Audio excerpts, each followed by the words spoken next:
This is just Meet the 501st, by the way. My Meet the 501st speech. This is not going to be my standard video. It's just going to be me talking for a bit. But in the aspect of full transparency, I want to make a couple things perfectly clear. All of the costuming clubs I'm going to talk about, I'm just a member in most of them. I am not endorsed. I am not sponsored. Heck, I'm probably not even really condoned by, but I am a member of all of the ones I'm talking about. So this is just my opinion and my views on this entire process. Your mileage may vary. My garrison, base, and clan, they're all different. We're all different. We're all from all over the world. Nobody's everybody, you know what I mean? We're all just bound together by a like of a certain franchise. That's it. The guy next to me may not have the same views I do. Guy across the planet probably doesn't have the same views I do. So just keep that in mind. On with the show. I want to start by explaining what these costume groups are. Okay, the ones we're going to be talking about this time. There are so many costuming clubs out there. The ones I'm discussing. We're going to start with the 501st. 501st Legion.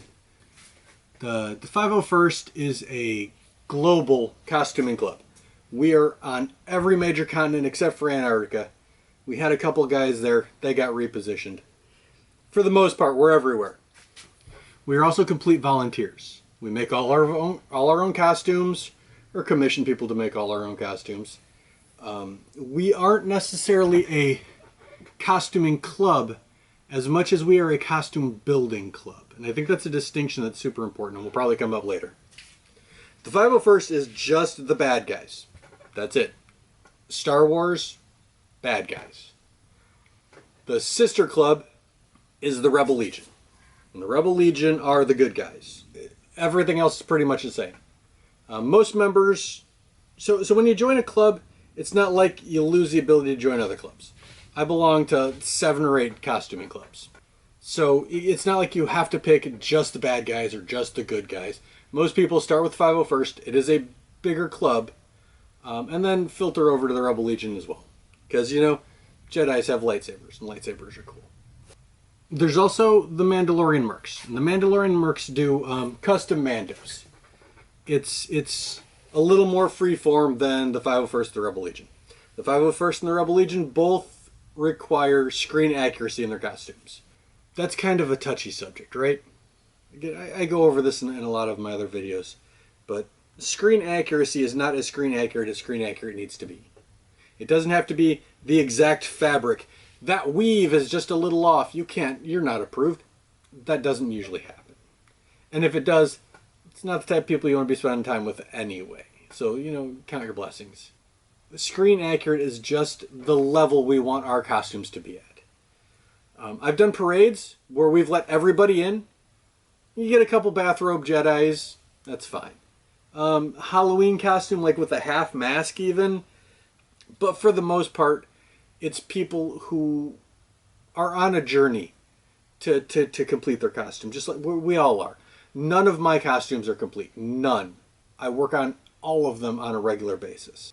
It's about improving the costume, for me, as much as it is about wearing the costume. So the 501st and the Rebel Legion are very, very big on screen accurate.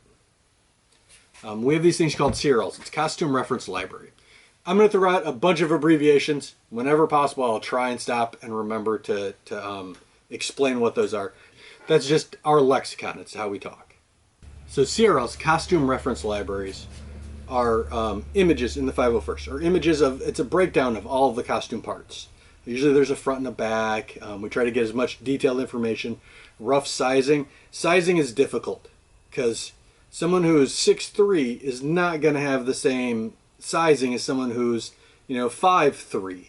It's a huge discrepancy. So when in doubt, most of our, okay, we're gonna jump back real quick because I think I may have jumped the gun a little bit. So the 501st is a global costuming organization. Now when I say 501st, most of these truths are the same for the Rebel Legion and the Mando Mercs. I'm not much into the mercs. I'm not a member yet, but I'm working on a costume, and I know a lot of them. I'm not racist. I know Amando. But most of these are the same. We are broken down costume-wise by what we call detachments. So detachments are like the Imperial Officer Corps. All the officers are in the Officer Corps. Or the Jolly Roger Squadron, or all the if it flies, it goes to the JRS. The 1st Imperial Stormtrooper Detachment, as the name would imply, is the 1st Imperial Stormtrooper Detachments, where all the Stormtroopers are. There's a bunch of different detachments. And those are just references to help people build the costume. It's a bit of camaraderie. We bond there. Detachments are broken down by costume type. Now, we're broken down geographically by location.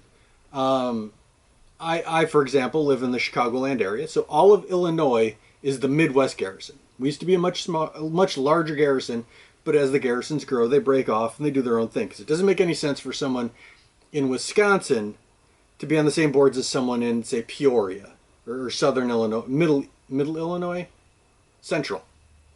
Couldn't remember the word Central for a second. Central Illinois.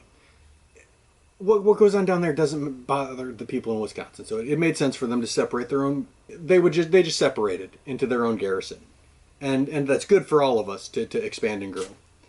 Garrisons in the Rebel Legion, they're referred to as bases.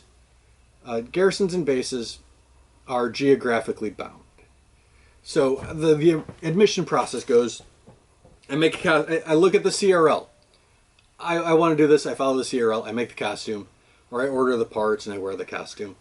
There's nothing wrong with ordering parts. I'm just a little weird. Until recently, I was relatively unemployed.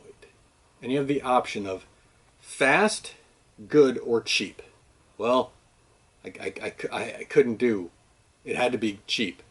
And I wanted it good. So I had to do it myself, which takes away fast. I make all my own costumes. And now that I'm in a better financial place, I still make all my own costumes because old habits die hard. So you put your costume together, and then in the we're going to focus primarily on the 501st during this. The Rebel Legion does things a little differently.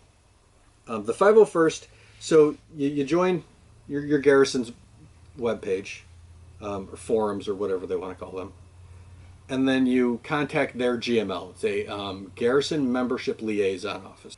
The GML looks over your costume, and then goes onto the big Legion page and talks to all the other GMLs or the costume experts, and they take your submission photos. You know, there's the 4 and then an action shot. But they talk to the other costume experts and go, how does this look? What would you change? Is there anything wrong? More times than not, there's something wrong. And you're going to, oh, well, you know, his wraps are a little weird. Talk to him about, you know, and they'll make suggestions, and you go back and forth with your GML until the costume is right. And here's the pitfall a lot of people make. They go, my costume isn't ready yet. Right? I have my armor, and I'm still sizing it. I want to be a TIE pilot. Well, okay, that's fine. That's TIE pilots are a great costume. I love that costume. But if you take off the armor, you put on a hat, you're TIE Reserve, or your bridge crew, right? I literally had a guy stand there in full costume going, yeah, but it's not the costume I wanted to submit for. We stood him against a wall. We took a bunch of pictures. By the end of the event, he was a full member with the number. And we get numbers, by the way. I'm my favorite joke. I'm the last of the 3 digits, 12, 10, 9. It's just our Legion ID. Most of them are like T. If you're a Stormtrooper, it's TK, whatever. If you're a officer, it's INID. But you get your number, and then you're done, right? So a lot of people get fixated on I don't know. Am I good? Is it good? I don't know if it's good. Stop what you're doing. Take a bunch of pictures and ask the guy who's going to be judging you whether it's good or not, right? I could sit and pick apart every single one of my approved costumes for days, and then I would never have submitted. You get to a point where you're comfortable, you submit your photos, you're done. The approval process is pretty easy. and a lot of people get the 501st gets kind of a bad rap. People think we're elitists. And it's more, I prefer my costume to be accurate as opposed to being an elitist. When you march in a parade and everybody looks fantastic, it's got a nice feeling. When you're marching in a parade and everybody looks okay, it's all right. It's not bad. It's still kind of weird, but whatever. Parades are just weird in general. You're walking down the middle of the street. There's people everywhere waving at you and cheering you on as you're walking down the street. A parade is super surreal. And every single parade, I hit that point where I'm like, this is just weird. But the 501st. We have these costumes and what we do with them, right? Yes, we do the conventions. And we do all the cool, like, baseball parks and basically anywhere you've seen a stormtrooper who's like movie accurate, 9 times out of 10 it's one of ours. We also do like birthday parties.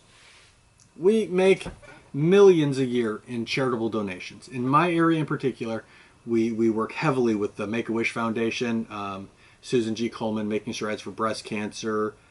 Lurie's Children's Hospital is a big one with us. And it's just, yeah, but we'll also do all the ballparks. We'll do stupid stuff. We'll go, not too terribly long ago, we did a event in my hometown, which are nice local events I can just pop in and go. And it was just in a bowling alley. It doesn't have to be all high profile or I get to troop with all my friends. And we are all friends.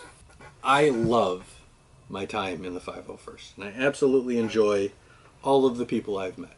I've been in the Legion about 10 years now, and we have changed dramatically from when I joined to where we are now. When I joined, I could see the elitism everyone was talking about. But my new CO, he's been our CO for a while, Rex, goes out of his way to be super, super inclusive. We bring everybody into the fold. All of the groups in my area. Right, there's Shai-2D2, which are the R2 builders. There's the Nexu clan of the Mandalorian Mercs. Those are the custom Mercs. Nar Shaddaa is our rebel base. Midwest Garrison is our 501st base. And there's a bunch of littler other ones that aren't fully affiliated with us. Like there's Chicago Jedi. There's Costumers with a Cause. There's the Windy City Ghostbusters. I mean, very few people just go, no, I'm only this one thing. Expand. Enjoy your costume. Enjoy your club. Enjoy the people you're with. If you don't enjoy the people you're trooping with, you may want to find a different hobby.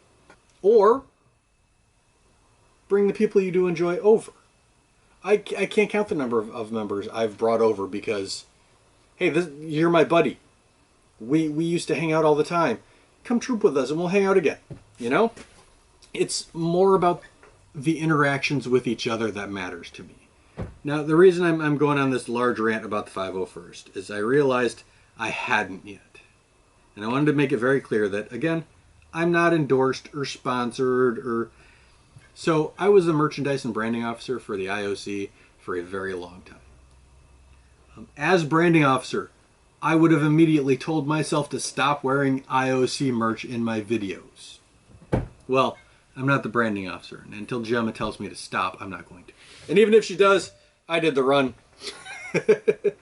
But my time as a merchandise and branding officer was amazing. I absolutely loved it. We would do coins and bottle openers and cups and shirts and other apparel, and I loved the interactivity with it. I did what I called my Monday morning, or my Monday merch updates, right? Where we would start a run. I did run a month. So I would start a run, and then every Monday I would tell everybody where we are at in the previous runs, because sometimes they take a couple of months. I had a coin run that took almost a year, and the whole time I'm like, yeah, so here's the next part of the saga, and I would explain it. But all the titles were music-oriented, right? Another Manic Monday merch update, or I don't like Mondays merch update. Whatever I was in the mood for, whatever I was listening to, I would incorporate in the title. It made me laugh. It was, and then people would comment on those posts, and there was such a feeling of brotherhood that When I stepped down, and it was a very tough decision to step down. I absolutely loved being a merchandise and branding officer. It was brutal. 3 months later, I did my first YouTube video, by the way, because I needed that level of interactivity, not necessarily with myself, but with everyone. You know, I didn't make those posts for anyone in particular other than me, but it was important to me. And I think maybe I'm trying, I don't know. No need to psychoanalyze in the middle of a video, although I do it every single time. So as merchandise and branding officer, I mailed everywhere around the world. I sent things so many places, and every time I would talk to the people there. And that was the important part to me, was the bonding I would do. Before I was a merch officer, Kim has a personal patch. It's a Midwest Sandbox. It's a Tuscan thing, and she's got the Tuscan on it, and it was just kind of cute. And she traded a patch for a guy in Australia, right? His name is Wolf. I like Wolf. Wolf is family now. But she traded a patch with him, and she's doing all her little postal things as we're sitting down. I'm like, where's that one going? She went to Australia. I'm like, you're sending a patch to Australia? Really? She went, should I send more? Like, if it's going all the way around the world, we might as well have some fun with it, right? So we grabbed everything that was Midwest Garrison that I could find. Because, you know, it's going to Redback Garrison. That's around the world. So I thought I wanted to make an impact. And I sent it to him. We said, this is just a small little care package. You know, I look at it now, it's almost nothing, but it was enough. It was like a couple of patches, a couple of pins, and I think we had done the bottle opener at that point. And he gets it and goes, oh, hell no. I am not going to let some yank from the States outdo me. And he sent us a care package from Australia, right? And that has started an almost decades-long friendship. We played Animal Crossing together, and it was so surreal that, you know, I would be on his Animal Crossing island, and he came to mine, and I have family. I would consider them family. I have family in Australia. All because of a stupid costuming club. All because I sent a patch. You know, all of this is about, it's being more than just a guy in a costume, right? Yeah, I could wander around in one of my costumes, whatever. And there's something to be said for numbers too, by the way. You see one stormtrooper on the street, you're like, it's weird, nerd, whatever.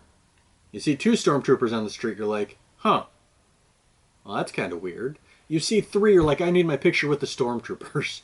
The more of us there are, the better the experience in general. Like I said, I just did Joliet, and I met some amazing people there this year. But the Joliet Public Library is the first weekend in June, and it's a free library event, right? It started out this small, tiny little thing. Jody McQuarters, a friend of mine, did it. He started the whole thing, and then, you know, it slowly grew.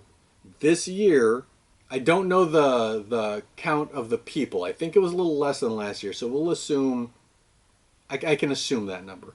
But the costumers, there were roughly 230 costume members at a library event in Joliet.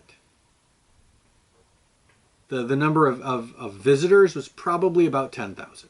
The year before, I think we were at 15, so it went down a little bit, but it was like 90 degrees out. And I met some amazing people at this event this year. It's like this every year, right? I sit there and I think about the events, and it's literally an amazing event. All of them are. They're all like that. Whether it's C2E2, which I love. It's one of my top 5 events is C2E2. Mainly because I've been to every single C2E2 that has been. Even before I was in the Legion. There's Wizard World, which is now Fan Expo. I've been to a couple of them. I've liked the 2 Fan Expos I've been to. I'm looking forward to this next one. That's going to be interesting. I didn't go last year because I had the plague. It was bound to happen sooner or later, right? But I get to sit there and I hang out with all my friends. We do stupid stuff together in costume. We make dumb Star Wars jokes. Right? I don't do this because I like Star Wars. I like Star Wars. I like Star Wars a lot. I do this because I love spending time with my friends and my family. And these people have become family to me. Costuming is weird, right? We're all doing weird stuff together, and it has gotten me to places I never thought I'd be, right? I've been on Wrigley Field, on the field. Been to Comiskey, on the field. We had Celebration Chicago. This is my favorite story about Celebration Chicago. We're there, and the Field Museum, the aquarium, all of the museums opened everything up to us, right? And we're in line to see the U-boat, and in there is, again, Celebration's a global thing that happens. So we have a bunch of people, and I got along with a couple of the folks over in Germany because they were talking. I can't remember his name for the life of me, but we were talking Tuscans, and he went, screen accuracy. The term was invented for the Germans. And I died laughing. The kid was a great guy. He made me laugh every time. But we're all standing there looking at the U-boat that they had pulled apart and put in, and you could walk through it, and it's an amazing experience. And then you hear a couple Germans snickering. And they go, in Germany, we call this the boat. Because it was one of those, you had to be there, but oh my goodness, it was funny. I could sit and talk about the amazing experiences I've had with the Legion for hours. Just talking about, and when it breaks down to it, it's not me being in costume that any of the stories revolve around. I have very few stories of, and then I was in my Royal Guard and this happened. Those are a dime a dozen. All of my stories revolve around the people in the costumes with me. Like I said, I had a bunch of people asking me a bunch of questions about the 501st, and I figured if I make a filming, so I figured if I record a video, I can go, here, you watch this one. That'll tell you everything you need to know about my opinion of my local costume clubs. I love all of them. But we got guys in like the R2 Club who are just brilliant. Great builders. I want to do this. And they're like, well, let's help you do that. It's the same thing for all of them. The R2 builders, the Mando Mercs. Poor Mark gets messages from me constantly going, does this look Mandalorian enough? And his standard response is, well, it doesn't not look Mandalorian, so that makes it Mandalorian. I'm like, that's a fair statement. And none of them are like, oh, you're not good enough to be in my club. So if you think costuming is your thing, maybe think about joining the 501st, or the Mando Mercs, or the Rebel Legion, or the R2 builders, or the Wookiee builders. So if you have one takeaway from this video, one at all, it's this. It should be this. The Rebel Legion and the 501st are broken down by costume type in detachments. If you want to make a Tusken, join the Crate Clan. Or the Wretched Hive. Same thing. If you want to make a TIE pilot, join the JRS. All of these people have already made the costumes, or at least in process of making it. And it's all, we share information freely. It's a super useful resource for costume builders or buyers, to be honest, because we vet all of our vendors too. So if you're like, I don't want to buy a jumpsuit, right? I mean, I don't want to sew a jumpsuit. I want to buy a jumpsuit. Who do I go? We'll give you a list. And these are all free. It costs nothing to join a detachment. There are no membership fees. There are no dues. Just keep in mind, we're all volunteers too. So if somebody doesn't get back to you super fast, real world happens to everybody. But hope to see you out there.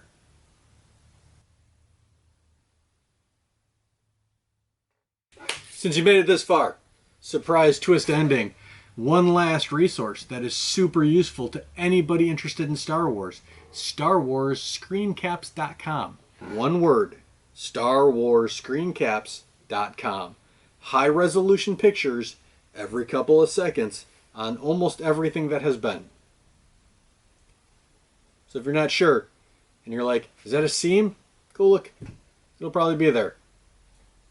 See you around.